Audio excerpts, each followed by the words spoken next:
Welcome to this explainer. I am so thrilled to have you here today because, well, we're embarking on an absolutely incredible journey through time. We're going to see exactly how cutting-edge 21st century technology is literally resurrecting lost ancient civilizations. We'll be looking super closely at the ancient city frozen in ash, the lost world of Pompeii, and breaking down its tragic timeline before we pivot over to the shifting sands of ancient Egypt. It is a wildly fascinating look at how we bring the past back to life. So just imagine it for a second. You're going about your day, doing your normal routine, and by tomorrow morning, everything and everyone you know is just buried, wiped completely off the map. Okay, let's dive into this because that is exactly what happened to the Roman city of Pompeii in 79 AD. It's this visceral, ticking clock tragedy that literally froze an entire civilization right in its tracks. Here is our roadmap for today. We'll start with the day Pompeii froze, then explore the high-tech archaeological detective work uncovering its secrets. From there, we transition to Egypt's descent into darkness and unearth a forgotten war, before finally looking at the modern race to preserve all of this history. All right, Section 1, the day Pompeii froze. A city stopped in its tracks. You know, right before the disaster, this was just an ordinary, bustling Roman town. Shoppers were out, local bars were packed, gladiators were gearing up for battle. Nobody had a clue a literal monster was waking up next door. And the timeline of this disaster is terrifyingly fast. At hour 1, this massive, glowing cloud of volcanic gas and debris just starts rolling down Mount Vesuvius. Fast forward to hour 6, and you've got falling ash and pumice physically blocking doorways and collapsing roofs, trapping people inside their own homes. Then, hour 12 hits. The mountain unleashes 6 deadly surges of superheated gas, instantly incinerating anyone who is left. And in just 18 hours, the entire city was buried under millions of tons of debris. When the victims' bodies eventually decomposed under all that ash, they left these hollow voids in the ground, preserving the exact shape of their final moments. Which actually brings us to this number 15. That is the number of bodies recently found huddled together in a single group in the eastern part of the city. It really seems like they died trying to help each other out. And among them was a 25 to 30-year-old guy carrying a military sword, so likely a soldier. Now, thanks to some unbelievable high-resolution scanning, scientists aren't just looking at his bones anymore. They're actively reconstructing his face. We're literally looking directly into the eyes of a man who died nearly 2,000 years ago. Just amazing. Moving on to Section 2, high-tech archaeological detective work, seeing the invisible.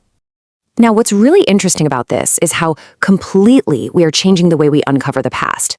Traditional archaeology, it relied heavily on spades, shovels, and taking paper notes back to a library to, well, kind of make educated guesses. And it was inherently destructive. To find something, you often had to destroy whatever was sitting on top of it.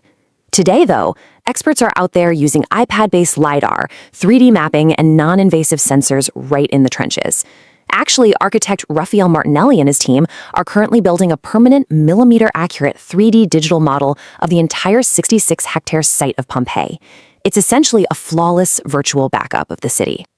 And this tech, it even lets us read the unreadable. So, in the nearby sister city of Herculaneum, hundreds of papyrus scrolls were instantly carbonized into these super fragile lumps of charcoal. If you touch them, they just crumble. So, Dr. Emmanuel Brin's team is using this massive machine called a synchrotron to read them. Step 1, they bombard the scrolls with X-rays moving close to the speed of light. Step 2, because the ancient smoke-based ink deviates that light just slightly differently than the burnt paper, they can actually spot the letters. And step 3, they virtually unroll the text on a computer. They've already decoded lost ancient words like they would fall and they would say. Seriously, how mind-blowing is that? These new tools are totally rewriting what we thought we knew. For instance, handheld structural scanners have revealed that a huge, sprawling building known as the Quadriporticus, which tourists were always told was a gladiator barracks, was actually an elite public market. And by analyzing wheel ruts in the stone roads using iPads, we figured out Pompeii had a highly organized one-way traffic system, kind of like modern Manhattan. Plus, poking around ancient latrines showed us that the wealthy feasted on delicacies like really young pigs, under 3 months old. We've even reconstructed their wine presses and learned that Romans actually preferred their wine with a heavily oxidized taste. A modern wine snob absolutely sent it back, but a Roman would have loved it. And this brilliantly illustrates our next big point. You see, Pompeii was destroyed by nature in a sudden 18-hour window, which froze it perfectly in time. But what happens when a society collapses not from a volcano, but from, human failure? Egypt's pyramid age collapsed gradually over decades, destroyed by famine and civil war, which fractured a once unified society into total chaos. So let's shift our high-tech lens over to Africa. That brings us to Section 3, Egypt's descent into darkness, the end of the Pyramid Age. All right, we're jumping back to around 2000 BC. The Nile suddenly stopped flooding reliably, crops failed, and widespread starvation set in. And when the 90-year-old ruling pharaoh couldn't even perform his ceremonial running race, the state totally lost its authority. Without a strong central religion to protect them from all this chaos, ordinary Egyptians just took matters into their own hands and turned to magic. Everyday citizens basically tried to control their own destiny. They'd craft these terrifying masks to tap into divine powers or practice this sort of ancient voodoo. They would literally write the names of their enemies or even just abstract threats onto red ochre clay pots and violently smash them to activate a curse and annihilate the threat. It was an era entirely defined by fear. Now, in this huge power vacuum, the king was pushed aside and local warlords started taking over, basically claiming they were the only ones who could feed the starving masses. And let me tell you, they were not exactly humble about it. Just read this quote carved into the tomb of a regional warlord named Anktifi. He says, "I am a hero without peer. I am the beginning and the end of mankind, since nobody like myself existed before." I mean, you've really got to appreciate the sheer ego on this guy. Anktifi actually built his tomb inside a natural pyramid-shaped rock, just to prove he was the new pharaoh in town. Which sets the stage for Section 4, Unearthing a Forgotten War, Thebes versus the North. Eventually, all these massive egos clashed. Egypt split right in two, sparking a brutal civil war between a dynasty of warlords up north and a rival faction down south, based in Thebes. The archaeological clues left behind by this forgotten war are honestly incredibly grim. Up in the sacred city of Abydos, we find thousands of broken offering pots left by grieving citizens after northern troops committed the ultimate blasphemy, desecrating ancient royal tombs. But the most visceral evidence? That's a secret mass grave at Deir el-Bahri, holding 60 mummified warriors. These men suffered just horrifying battlefield injuries, skulls crushed by rocks, chests pierced by ebony-tipped arrows. They were the fallen soldiers of the southern warlord Mentuhotep II, who eventually won the war, reunited Egypt, and honored his troops in what's essentially the world's first known war cemetery.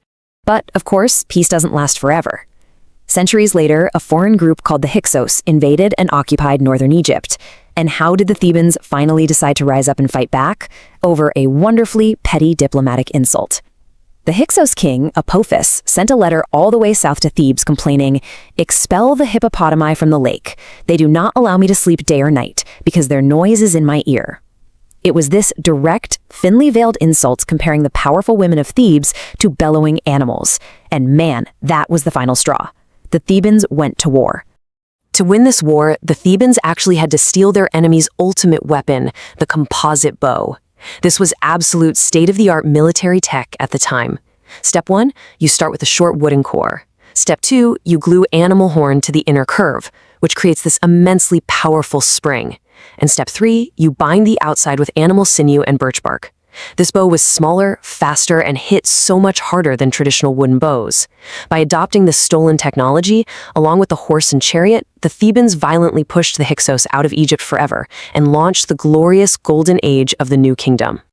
Let's move to Section 5 and see how this builds. The race to preserve history, fighting time and nature.